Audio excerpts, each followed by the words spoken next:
Hello అందరికీ, welcome back to మన channel.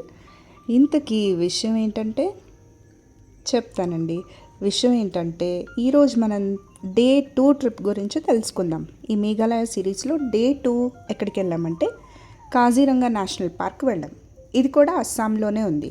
So Kamakhya temple అయిపోయాక కాజీరంగా నేషనల్ పార్క్కి మేము ట్రావెల్స్ బుక్ చేసుకొని బయలుదేరాం. కామాఖ్య నుంచి 217 కిలోమీటర్స్ ఉంది అప్రాక్సిమేట్గా. మాకు దగ్గర ఒక 6 అవర్స్ పట్టింది. పిల్లలతో వెళ్ళాం కాబట్టి కొంచెం ఆగుతూ వెళ్తూ తింటూ వెళ్ళాం కాబట్టి మాకు అంతసేపు పట్టింది. లేదంటే ఇంకా ఫాస్ట్గా వెళ్ళొచ్చు. సో మేము కాజీరంగా నేషనల్ పార్క్ ఖచ్చితంగా విజిట్ చేయాల్సిన ప్లేసెస్లో ఒకటి. ఎందుకంటే మొత్తం వరల్డ్లో ఉన్న 2/3 పాపులేషన్ ఆఫ్ రైనోసెరస్లు ఈ నేషనల్ పార్క్లో ఉన్నాయి. ఖడ్గమృగాలు. సో రైనోసర్స్ అతి ఎక్కువ పాపులేషన్ ఉన్న one of the most important national park Kaziranga national park. మనం మిగతా చాలా సఫారీలు చూస్తూనే ఉంటాం, లైక్ టైగర్ రిజర్వ్స్, లేకపోతే లయన్ సఫారీస్, ఇంకా మిగతా యానిమల్స్వి. But rhinoceros very unique and India మొత్తంలో ఎక్కువగా మనకు కనిపించేది ఈ నేషనల్ పార్క్లో. సో మీరు వెళ్తే, ఎస్పెషల్గా పిల్లలతో వెళ్తే ఖచ్చితంగా విజిట్ చేయాల్సిన ప్లేస్ అండ్ చాలా బాగుంటుంది. సో మేము ఇలా వెళ్ళాము.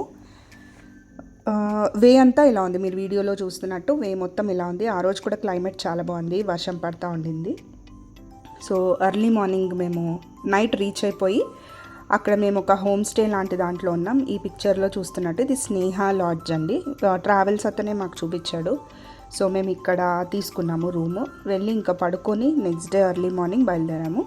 సో సఫారీ మనకి హోమ్ స్టే దగ్గరికి 7 o'clock కల్లా వచ్చేసింది. మార్నింగ్ 7 o'clock బయలుదేరి మేము వచ్చేసాము ఇక్కడికి. సో ఒక హాఫ్ అన్ అవర్ పట్టింది హోమ్ స్టే నుంచి ఇక్కడికి రావడానికి.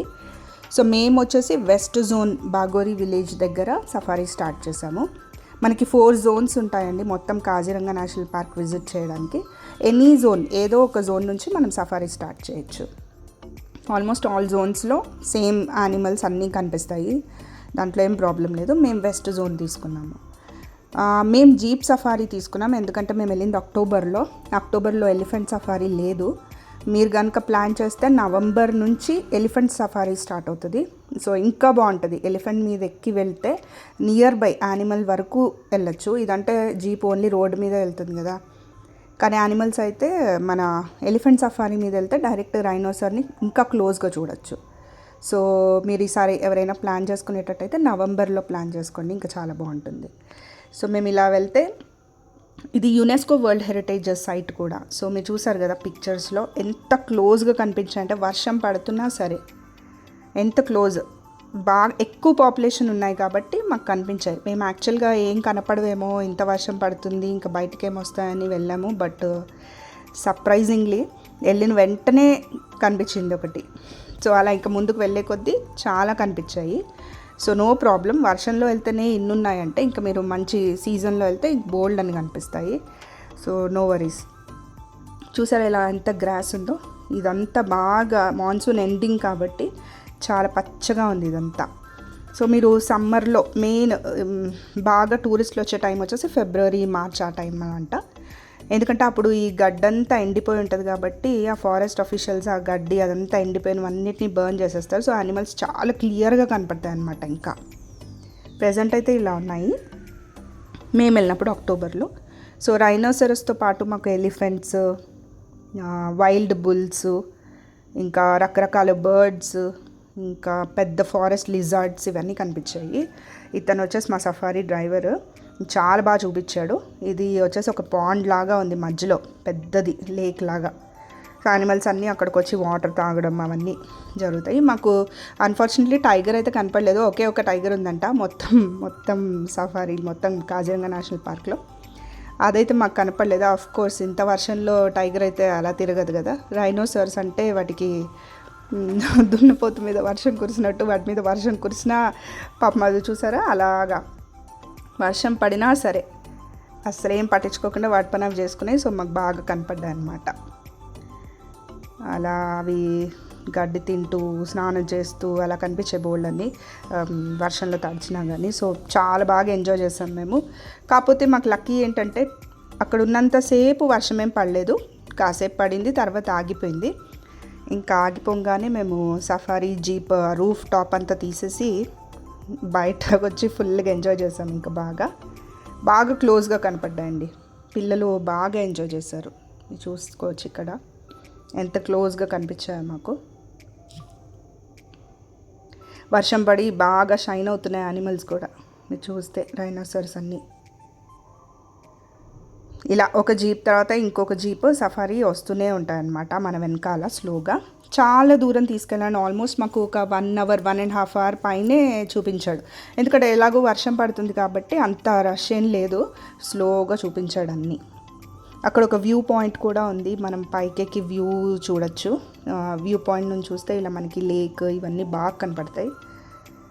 సో బాగా మంచి సీనిక్గా ఉంది, ఎన్ని ఫొటోస్ అయినా దిగచ్చు. బట్ ఏంటంటే 1 కంప్లీట్ డే మీరు డెడికేట్ చేయాలి దీనికి. ఎందుకంటే 6 అవర్స్ పట్టింది వెళ్ళడానికి, అలాగే రివర్స్ బ్యాక్ మళ్ళీ షిల్లాంగ్ రావడానికి కూడా అంతే టైం పట్టింది, 5 to 6 అవర్స్ పట్టింది. సో ట్రావెల్కే ఇంత టైం అయిపోద్ది, సఫారీకి ఒక 1-2 అవర్స్ అలా పట్టింది. So entire day you have to plan for Kaziranga. But worth it అండి, ఖచ్చితంగా మీరు ఎంజాయ్ చేస్తారు అన్ని యానిమల్స్ని చూసి. దట్టు రైనోసార్స్ని మనం రేర్గా చూస్తాం కాబట్టి ఇంకా ఎంజాయ్ చేస్తారు. సో చూసారు ఎంత బ్యూటిఫుల్గా ఉందో, క్లౌడ్స్, ఆ వే చూసారా, ఆ రోడ్డు పక్కన గడ్డి పచ్చగా, చాలా బాగా ఎంజాయ్ చేసాం మేమైతే. అసలు క్లైమేట్ ఇప్పుడు బాగా ఎండగా ఉన్నా కానీ మనం అంత ఎంజాయ్ చేయలేము, బట్ క్లైమేట్ ఇలా ఉండేసరికి వర్షం కూడా తగ్గిపోయింది. సో ఇంకా సూపర్ అనమాట. మేము చూసారా పిల్లలు ఎలా రూఫ్ టాప్ అదంతా తీసేసి సఫారీ జీప్లో ఫుల్ ఎంజాయ్ చేసామన్నమాట. ఇలా అదిగో చూడండి ఎలా అవి వెయిట్ చేసుకుంటూ వెళ్తున్నాయో. పక్షులు ఏమంటారు, కొమోడో డ్రాగన్స్ అని చెప్పలేను కానీ అలాంటివే పెద్ద పెద్ద లిజార్డ్స్ అవి కూడా ఉన్నాయి, అవి కూడా కనిపించాయి మాకు. నేను పిక్ యాడ్ చేశాను చూడండి. సో ఇలా కనిపిస్తే మాత్రం చాలాసేపు ఆపేస్తాడు, ఎందుకంటే అవేం మనల్ని చూసి పారిపోయే అలాంటి యానిమల్స్ కాదు కాబట్టి అవి అక్కడే ఉంటాయి, మనకు నచ్చినంతసేపు ఉండి చూసుకోవచ్చు. సో మేము ఉండి చాలాసేపు చూసి వాటిని బోల్డెన్ ఫోటోలు దిగాము, అప్పుడు బయలుదేరాము. ఇది వ్యూ పాయింట్ అనమాట. టైగర్ రిజర్వ్ కూడా, బట్ టైగర్ పాపులేషన్ అయితే ఎక్కువ లేదు. ఎదుగోండి ఈ పిక్చర్లో మీకు కనిపిస్తుందా డ్రాగన్ లిజర్డ్, ఇది కూడా ఉంది అక్కడ. అసలు ఎంతసేపటికి కదలలేదు. సో చాలామంది పిక్స్ దిగారు. ఇదిగోండి ఇలా మేము జీప్ రైడ్ బాగా ఎంజాయ్ చేసామన్నమాట. ఇదిగోండి ఇలా వచ్చాయి, రోడ్ మీదకే వచ్చేస్తాయి అవి, బట్ మనం ఏం హామ్ చేయవు, ఆ డ్రైవర్స్కి బాగా తెలుసు. సో ఇలా అనమాట, ఇది family pick. So hope you enjoyed this video. Thank you.